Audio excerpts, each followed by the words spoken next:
ಎಲ್ಲರಿಗೂ ನಮಸ್ಕಾರಗಳನ್ನ ತಿಳಿಸ್ತಾ ದಿನಾಂಕ 23/2/2026 ಸೋಮವಾರ ಇವತ್ತು ಇಸ್ಕಾನ್ ಟೆಂಪಲ್ ರಾಜಕಾಲುವೆ ಸೈಡ್ ಭಾಗದಲ್ಲಿ ಗಿಡಗಳು ಹಾಕಿದೆ. ಬೇಸಿಗೆ ಆರಂಭವಾಗಿರುವುದರಿಂದ ನಮ್ಮ ಎಚ್ ವಿ ರಾಜೇಶ್ನೇ ಬೆಳಗದ ಹರ್ಕುಮಾರದ ನಾನು ಇವತ್ತು ಇಲ್ಲಿ ಗಿಡಗಳಿಗೆ ಮೊದಲು ಎಲೆಗಳನ್ನೆಲ್ಲ ಹಾಕಿಸಿ ಅದೇ ರೀತಿ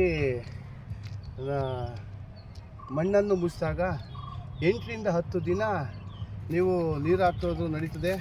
ಎಲೆಗಳು ತೇವಾಂಶ ಇರುತ್ತೆ.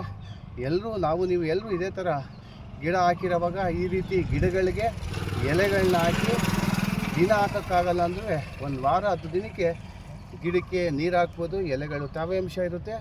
ಎಲ್ಲರೂ ಪರಿಸರ ಕಾಪಾಡ್ಕೋಬೋದು ಅಂತ ಹೇಳ್ತಾ ಎಲ್ಲರಿಗೂ ನಮಸ್ಕಾರಗಳನ್ನ ತಿಳಿಸ್ತಾ ನಮ್ಮ ಎಚ್ ವಿ ರಾಜೇಶ್ನೇ ಬೆಳಗ ಹರ್ಕುಮಾರ್.